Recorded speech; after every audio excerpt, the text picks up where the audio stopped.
Five Nights at Freddy's, a name that has become infamous in the horror scene from around the early 2010s, and it still has influence to this day. A small indie game made by one man turns into a hit franchise of games, books, and more. But where did it start? The animatronic characters here do get a bit quirky at night. In 2013, a man named Scott Cawthon had just released his latest game, Chipper and Son Lumber Co. After the release, Scott would be flooded by comments saying that the animals were too scary and looked like robots. After all the negative reception on his latest game, Scott would take a short break from making games, only to come back the following year. He began developing a game. He decided to make a horror game after all the reviews on Chipper and Sons. The game would take place in a pizzeria and you would be a night guard defending against animatronics that want you dead. And months later, on June 14th, Scott would drop the first trailer for his new game, Five Nights at Freddy's. The trailer was received well, getting more positive attention than any of his previous games. The game would release in August to monumental praise, and YouTubers of all kinds would flock to the game. YouTubers like Markiplier. Hello everybody, my name is Markiplier and welcome to Five Nights at Freddy's. And Game Theory would end up making the game large parts of their brand. The gameplay of the games was rather simplistic. You had two doors to your side, lights at both doors, and a camera system to watch the animatronics.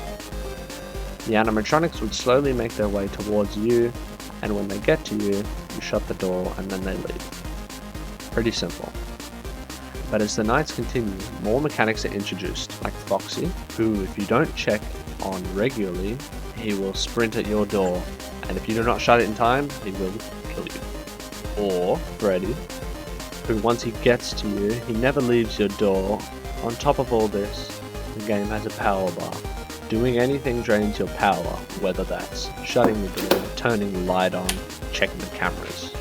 And if it runs out, you die.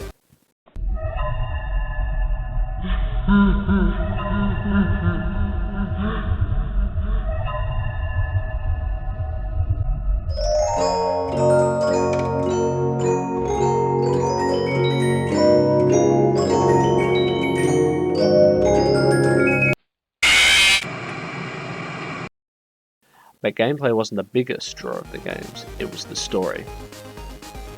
FNAF's story wasn't presented like a regular story, but it's a bunch of hidden clues that when put together revealed a bigger picture. So when it comes to the lore of Five Nights at Freddy's, I hear you've been studying it recently. Do you think it's overcomplicated? No, it's alright. Many people attempted to solve this story. The leading theory was 5 children had died in the restaurant and had been stuffed into the soup, causing the suits to be possessed. But with no other content, that was where the theory ended. Until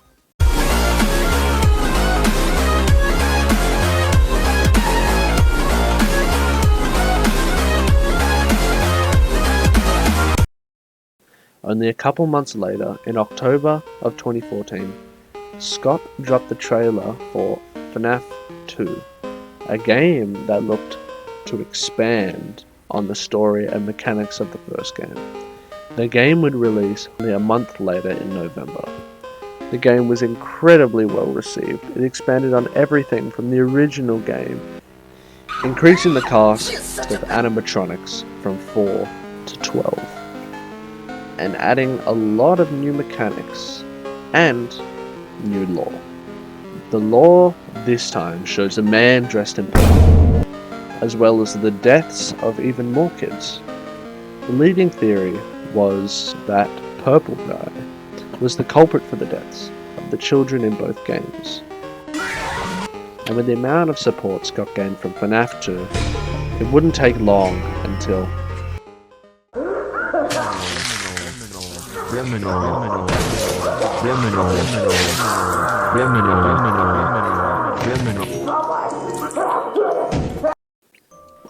On the 2nd of March 2015, the third game in the series would be released. However, this game would differ far from the previous two games, supporting only one animatronic, Springtrap, as well as phantom animatronics that are only there as a distraction. The gameplay is also majorly different from the first two games.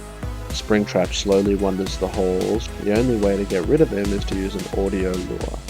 On top of that, he can also move through the vents. However, the audio and camera systems can be disabled by the phantoms, meaning you have to take time out to reboot them, giving Springtrap time to get closer. Many people didn't like the new game mechanics, and for the longest time it was considered the worst FNAF game. However, not all was bad. This game also introduced many mainstays to the series, such as multiple endings, convoluted lore, minigames, and Springtrap himself, who would go on to be one of the main villains of the franchise. And speaking of the lore, this game revealed that the animatronic Springtrap was in fact the purple guy, who was killed off by the spirits of the children he had murdered. Many people believed that FNAF 3 would be the final game in the series, due to the supposed death of Springtrap in the fire you cause at the end of the game. However, brightening the image would reveal Springtrap to still be very much alive. And in April of the same year, Scott would release a teaser for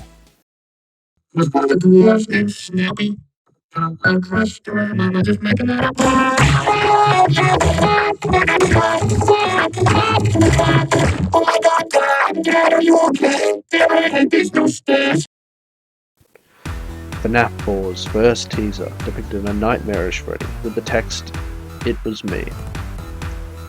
Many people began theorizing about the new game and what it would bring, and shortly after the first teaser, 3 more teasers were released, featuring nightmare versions of Bonnie, Chica, and Foxy. And finally, on July 14th, the first trailer for FNAF 4 was released, showing the bedroom of a small child, the animatronics approaching from 2 hallways as well as the bed and the closet.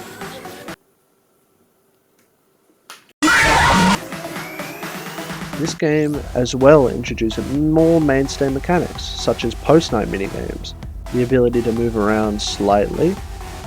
The post-night minigames this time around would depict a child being tormented by his brother before being bitten and killed.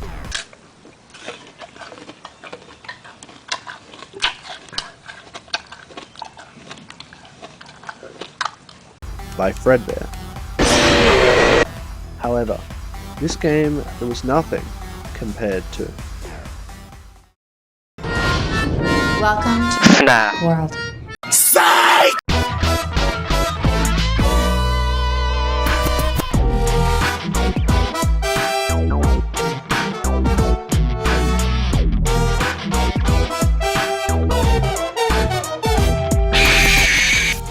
FNAF Sister Location was released in October of 2016. The game was a major expansion from the previous games, featuring multiple different rooms, multiple different gameplay styles, and a whole cast of new characters. This game also reveals the identity of Purple Guy, William Afton. With all due respect, those aren't the design choices we were curious about, Mr. Afton. An engineer and businessman who is one of the co-owners of Freddy Fazbear's. The game featured many different sections, all with different gameplay spread across all 5 nights, as well as a secret section where you go up against the game's final boss, Enid. But if you go with the regular ending, you get your insides scooped out and die. However, playing through the custom nights revealed that you are still alive, with Enid using you as a skin suit. After several days of being used as a skin suit, you vomit out Enid, and it's at that point that Springtrap is revealed to still be alive, and we move on to the final, original FNAF game. There may be times when you purchase something of questionable quality, and we don't blame you. Cutting corners is just good business. FNAF Pizzeria Simulator didn't come out until December 2017. The game featured a building simulator in which you could build your own Freddy Fazbears, complete with your own minigames, decorations, and animatronics. However, after you start the night, you get thrown back into the classic FNAF gameplay in the style of FNAF 3, where your goal is to complete a set of tasks while luring away the animatronics. After 5 nights of collecting animatronics and building your restaurant, you can obtain one of 6 possible endings. However, the true ending has you collecting all of the animatronics and burning them along with yourself, while listening to a narration by a mysterious voice, who turns out to be the other co-owner of Freddy's, Henry Emily. Although for one of you, the darkest pit of hell has opened to swallow you whole. And after the narration ends, In communication. you get taken back to the main menu and presented with a certificate, and that's as far into the FNAF games as we go today.